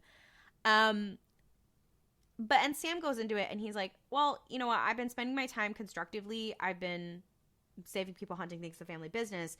I've been saving humans and killing demons, and I feel good about that. Even though I don't really trust you, like, at least I've been doing something worthwhile with my time. Like, clearly he was lost without his brother, and he's like, I feel like I've been doing something worthwhile with my time. And I think this is actually a good moment for Sam, like, where he, like, you know, he's trying his fucking best. And he's like, okay, but I want to keep going, and I won't tell Dean yet. I think this is also a really interesting moment for, like, of characterization for Sam, because I think we do, like, he is always kind of someone who is, like, I feel like it has been hinted at that he's kind of a means to an end guy.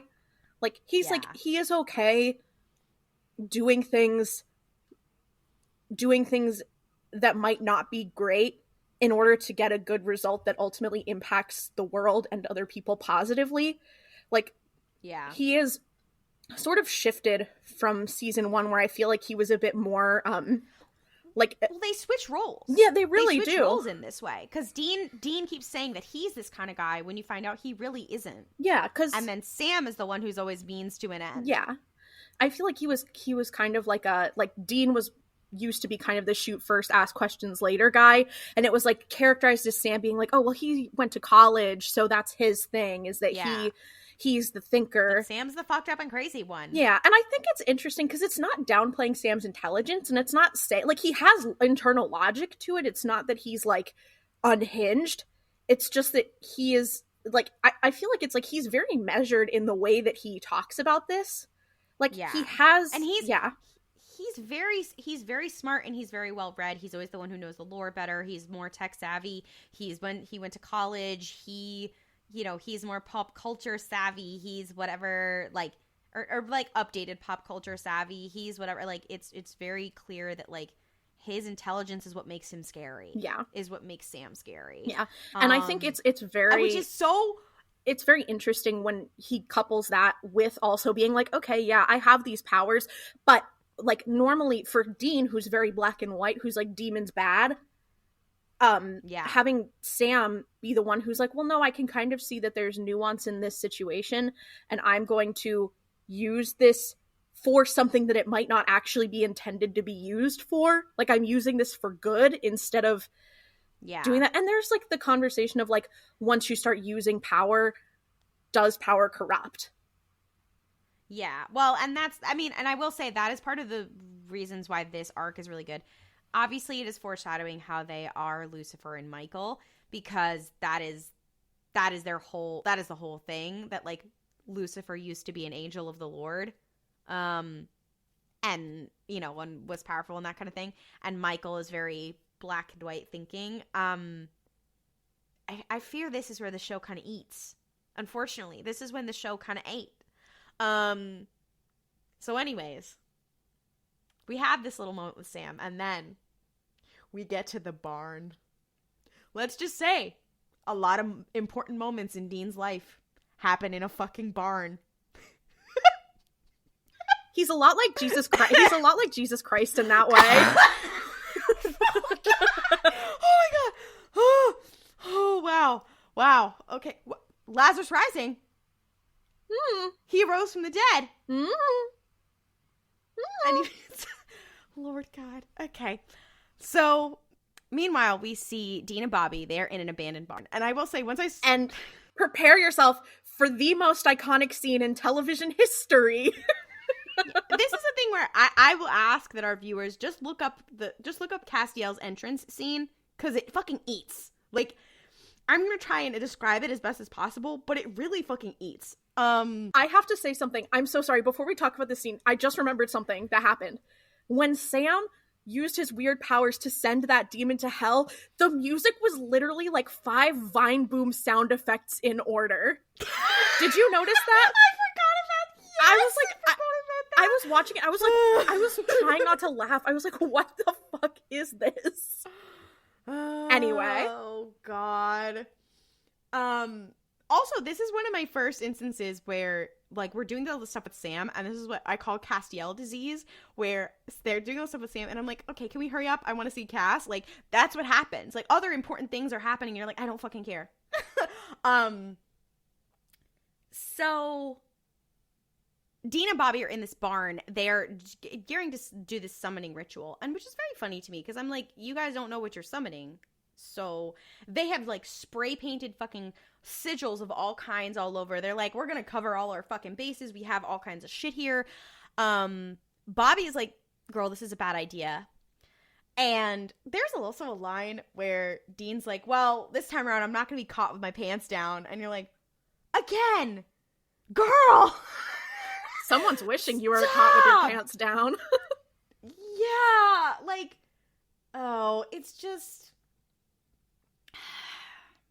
the way that this is described in the wiki is so funny to me. After the summoning, a man in a trench coat appears. Well, that's one way to put it. Basically, they start to do the summoning, and it's like there's this. Is it like a storm, kind of, whatever? But basically, like, there's sparks flying everywhere. There's shit going wrong, whatever. The doors of the barn start to open, and you just see the shadow of someone walking in, and then you just see Castiel in his trench coat and his fucked up suit walking in, and he is strutting that runway, mama. Yeah.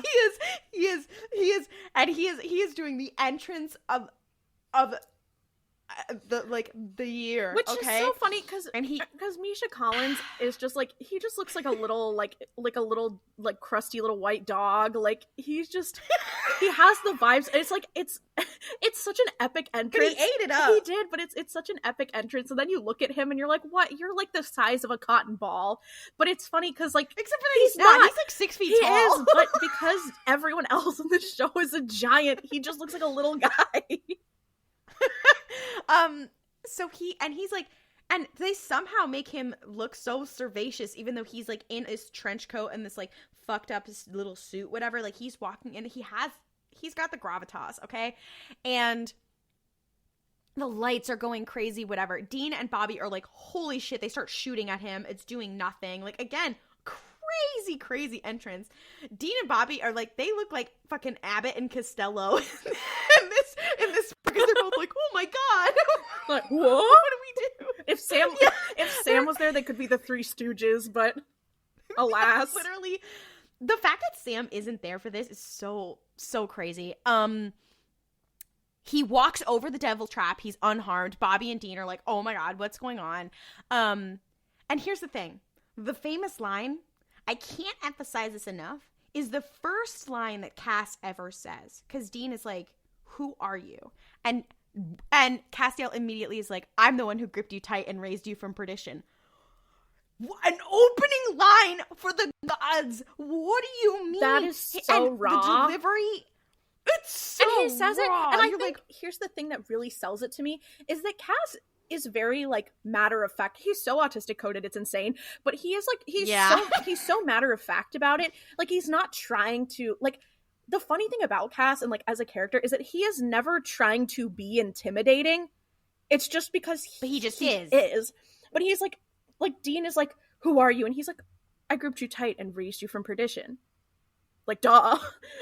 Like, he's just trying to, who like, the fuck else do you think it is? Like, he's just, like, he's not even saying it like, duh. He's just like, yeah, oh yeah, I gripped you tight and raised you from perdition. Yeah, what about it? Well, and that's also why it's a really good character introduction, because he is scary and angels are scary. Angels are introduced to the show through Castiel being terrifying and people being in awe of him, and him just, like, not realizing that he is terrifying, and just him being like, it's me, bitch. Like, no, giving be not afraid. Unfortunately, it's good writing here. Unfortunately, and you know what? And good acting, and good directing. Kim Manners ate with this. Yeah, like, it's a very well put together scene, a very well constructed scene, and it kills me how good it is. It makes me so angry because I'm like, Supernatural, I want to hate you. Yeah, and then. So, and immediately, and it's super well timed, super well directed. Dean is like, well, thank you, and then immediately stabs him, and it has no effect. And then Bobby tries to attack him, and immediately he puts Bobby out. This is the first time we see an angel, like, make someone unconscious, and Bobby's out. He touches his forehead, and Bobby just kind of goes to sleep. He just crumples. And he literally says, I need to talk to you alone. And you're like, oh. Like, his second line is that he wants to talk to Dean alone. You're like, hello? He's obsessed with him. He's like, I need you. What? Who said that? It's so crazy.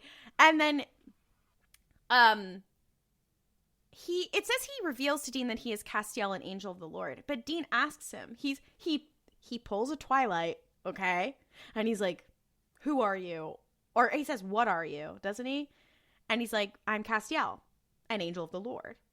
And again, super matter of fact. And Dean's like, sure, Jan. And Cass, this is where Cass is like, oh, like, what's with your lack of faith?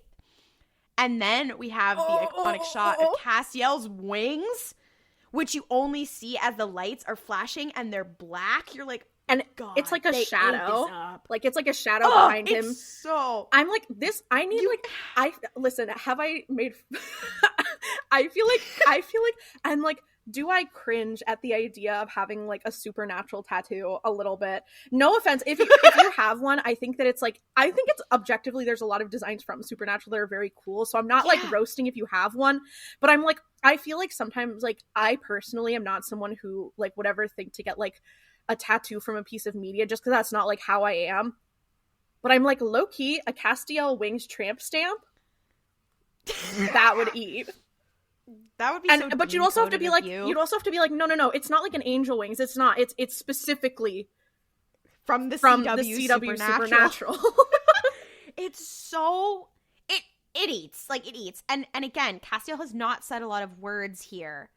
And Dean is surprised, and he immediately is like, oh, well, if you're an angel, like, why did you hurt Pamela? And Castiel is like, well, my true form can be kind of overwhelming to humans. And he's like, I did try to warn her.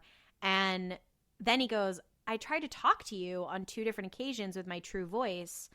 And he's like, well, certain people can hear me, and I thought you'd be one of them, but maybe not. Which is such an interesting thing to say.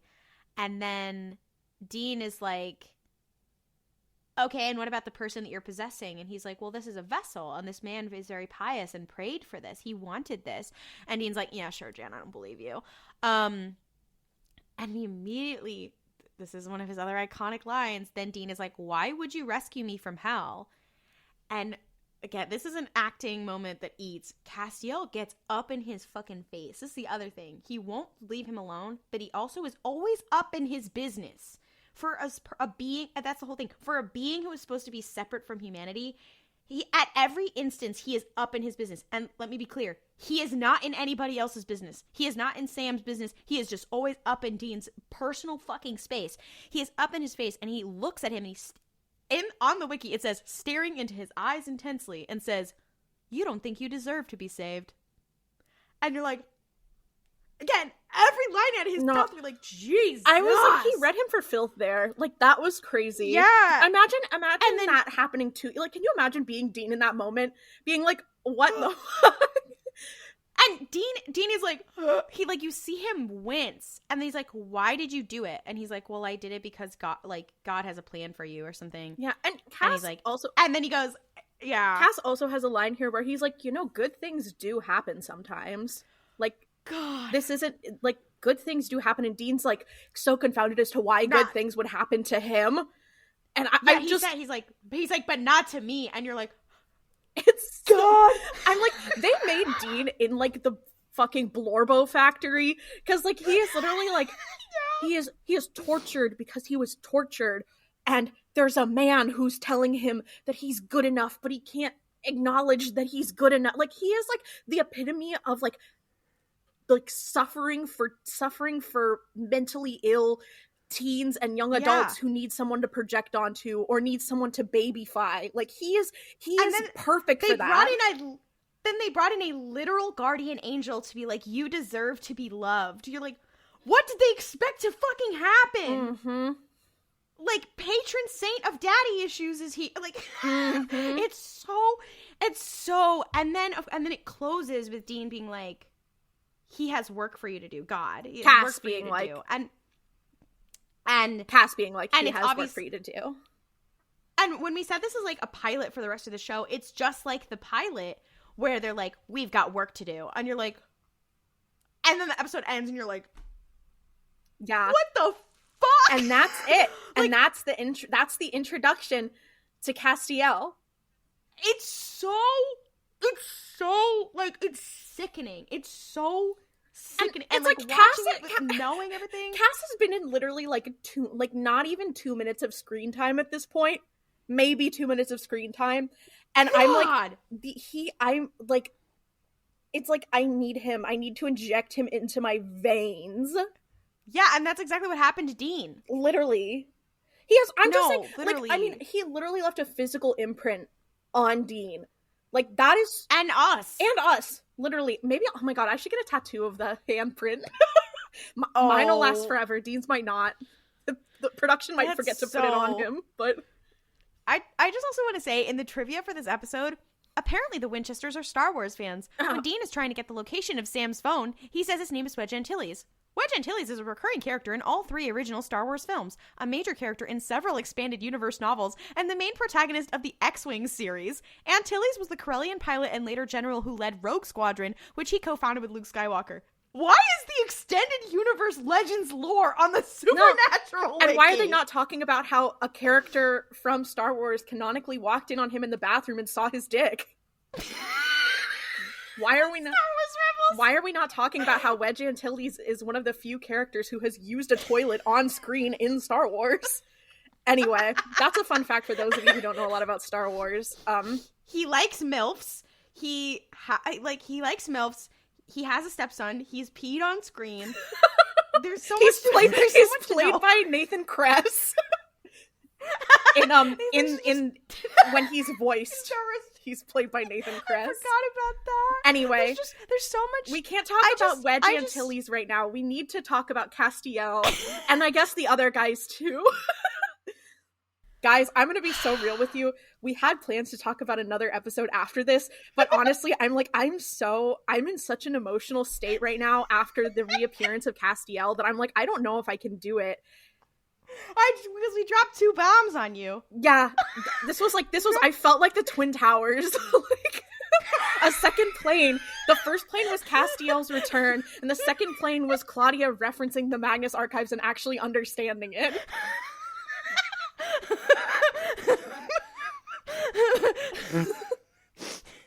Sorry that a second avatar has hit the Twin Towers.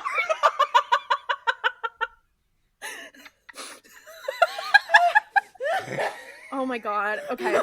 But I'm sorry guys. I don't think we're going to be able to do a second episode in this episode. It's going to be too much. And I still have so much more to say about this episode. Too. Yeah, no, we have to, like, we'll fill this time. We have to discuss. I think, okay. I hate that you're bringing up, because here's the thing. I'm remembering when I first watched this show, like, because it was at the peak, it was at its peak of popularity on Tumblr and online. Yeah. So I'm having all these memories of like all the metas that I used to read of like scene comparisons and breakdowns and all that stuff.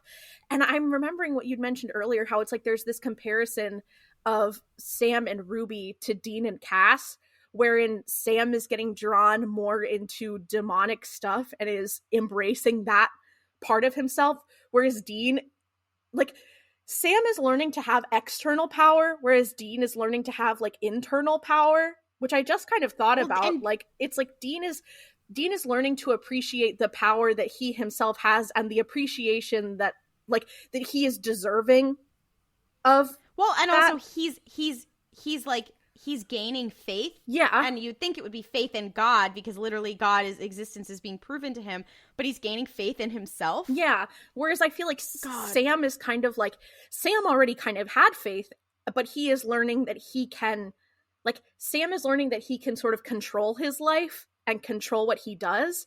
So it's a very interesting sort of metaphor about Dean being willing to let go of control to have faith versus Sam gaining control by embracing what he has. Like, it is a really, it's an interesting juxtaposition, and I'm very interested to see, like, upon rewatch how well that will play out, because it's Supernatural, so I'm willing to bet probably really good at some points and really bad at others, as is the case. Oh, absolutely. I will say this is also the season where, in my era of compulsory heterosexuality, I was a Sam girl, because he was at his most attractive. Yeah, it's very embarrassing now. I will say, no, but here's the thing I will say. I don't think I was ever really a Sam girl. I don't think I was, like, I feel like I would, like, have called myself a Dean girl, but not because I was, like, wanted him or anything, just because I was, like, he's so special to me. But he's so character. Exactly. But I feel like I get what you're saying, though, because I feel like Sam is objectively hotter in this episode than he has been before. They do objectify him on purpose in this whole season. Yeah, it's like Jared Padalecki is like, I feel like they finally were like, okay, he's old enough now, like he doesn't have to look like the baby brother constantly. He has abs now. Yeah. We can show it. Well, and also, this does also play into the gayification of Dean, because they're like, look at Sam, he's the heartthrob now, getting all the ladies, whatever, and meanwhile, Dean is over here like, my lesbian experience with loneliness. Like, he's having his fucking literally religious gay experience. Yeah. Like, it actually adds to the homo that Sam goes further towards liking, because Sam goes so far to the being like, yeah, I fuck bitches and get money. Mm-hmm. That Dean, who is supposed to be the one fucking bitches and getting money, because he's not, because there is this angel fucking fault. Oh, also there's a line in this episode where he's like, and what are you dressed as, a holy tax accountant? Which is hilarious, considering now that accountant is a euphemism for a sex worker online. Oh, really? Did you miss that whole TikTok trend? I'm not gonna lie. That was like years ago. That's crazy. I did not know that. There was a spicy accountant. That's what that means. So basically, the TLDR of that meme is that basically there was that guy who made that song, the like, I'm an accountant, whatever, and it was supposed to be a play on the word thing of like, oh, like, what do you do for a living, and then like doing like a funny song about being an accountant, because it's like kind of a boring job. But then there were sex workers online who, like, on TikTok, they like can't say what they are, so they would use that sound, and so many of them used it that then accountant became a euphemism for somebody who like uses OnlyFans or whatever. That's so slay. So then actual accountants were like, I can't say it anymore because people think it's a euphemism. And so now it's just in the lexicon. Appropriating accountant culture. Yeah, no, literally. And people are like, that's what people mean when they mean spicy accountant. I have never heard. Because they can't say prostitute. I have never heard that before. That's so cunt. I love it. Yeah, I'm sure. I do like the idea of Jimmy Novak being like, yeah, I used to be a prostitute and I used to be a sex worker, and then I got possessed by an angel, and now I'm in a gay situationship. Yeah, you know what? Isn't that what it's all about? That's what religion is all about. According to Supernatural, it is. Honestly, and because what's also so funny, I feel like, in these episodes is I'm like, imagine being someone who, like, again, didn't know what was going to happen. Some of the lines, like, if Castiel's entrance was not so, like, epic, some of the lines he says are so fucking corny that I'm like, if I was watching this and I didn't know where the show was going, I would have been like, oh my god, are you fucking kidding? Because it really sounds like it's very Bible thumping in a way where it's like, oh no, they're getting into theology.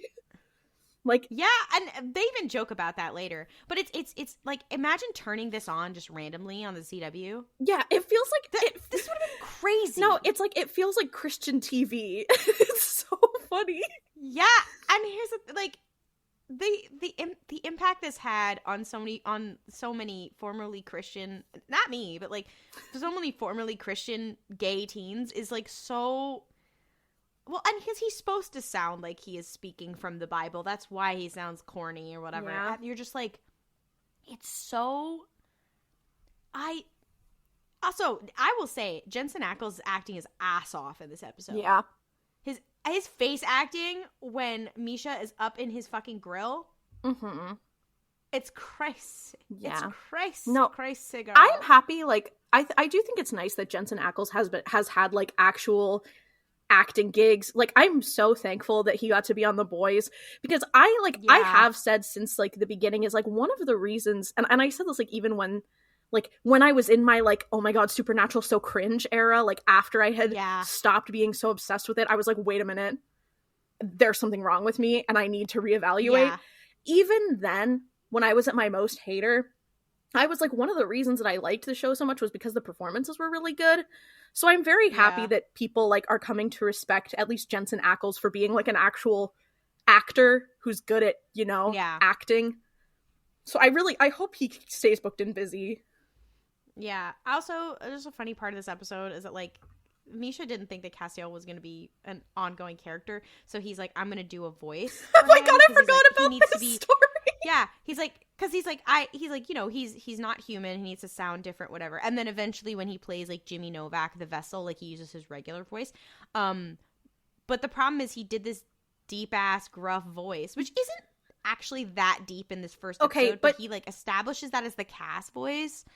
And then he's stuck with it. To be fair, forever. To be fair, this is kind of like how I'm like Jensen doing the Dean voice. It's so funny. I saw a clip on Twitter the other day because Twitter has decided to give me basically exclusively Supernatural clips on my homepage because it's a broken, fucked up website. But it's kind of like, it's funny because it's like, oh, like in season 1, Dean sounds kind of like this. And then in season 15, he's like, Sammy, I don't know. Like, he's like, you can't understand him. And I'm like, Misha speed ran that. Like, he started there. Yeah. And he was like, it's kind of like something about like, I don't know. It's kind of something about natural beauty versus like Hollywoodification. Like, I'm like, oh, Cass started with his beautiful, deep, deep voice. And then Dean had to one-up him. It's so they're so it's hilarious because his voice does sound like this in a way, not exactly like that. Yeah, but even in the first episode, it's not very grating. In the first episode, he's just like, you believe you don't deserve to be saved. Also, he also said that he based how his mannerisms for Cass off of his younger brother. He was like, yeah, my younger brother can be like really like like you don't really know, like very deadpan and like stuff like that. And I'm like, imagine your brother used you as inspiration for a character that then became the internet's #1 most fuckable character. That is so funny. Imagine being tied. I don't know. The idea of being tied into an acting choice and then being like, okay, well, maybe I'll be on this show for a couple episodes, and then being a fan favorite and being like, okay, maybe I'll be on this show for like a season, and then being like, okay, or a couple seasons. Oh my god, this show is 15 seasons. And they didn't make him a series regular for like a long time. No, he wasn't a series regular until like season 10. Well, that's because they kept being like, oh, like, we don't want to include him that much, like it's not in the plan. But then episodes where he wasn't there would get really shitty ratings, so then they were like, fuck, we have to press the emergency Castiel button. Mm-hmm. Like, and you could tell the difference. You could tell the difference in the enthusiasm. It's so funny. I'm like, I like the like, oh no, the ratings are going down. Quick, press the cast button. No, it is so funny. I think I can't remember if it was before we started recording or not, but I was basically like, it's a really hard thing because now it's like every episode, because Cass is not a series regular. He's not in every episode. So every episode he's not in, I'm like, okay, I don't give a fuck. I don't care. I don't care. Bring him back. I don't care. Where is he? Where is I went to see my little boy. Here he goes. Yeah. Oh, wow. I forgot how much Also, I've missed him. God. Also, to the people who sent us Castiel fic recommendations, I hope you know I love you. Thank you so much. Every single one. I saved them as mark for later on my AO3.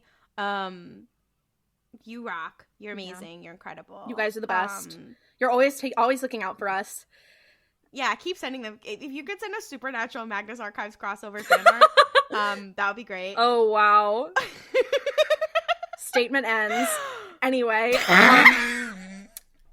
With statement begins. Lazarus Rising. Anyway. Thank you guys for listening. If you want more like supernatural content or you want to hear more from us or any of that stuff, you can follow us at Mystery Spotcast on Twitter, Instagram, TikTok, Tumblr, and you can ask us questions, etc. There's like the TikTok feature, which used to be called Q&A. I think it's called something else now. But we have a Tumblr Ask Box, and you can email us at themysteryspotcast@gmail.com. If you enjoy, please consider rating the show or leave us a review. It's available on Apple Podcasts, Spotify, Podchaser, Overcast, but places are always adding the option to review, so please check it out. We really appreciate it. And tell a friend. We don't do any advertising here.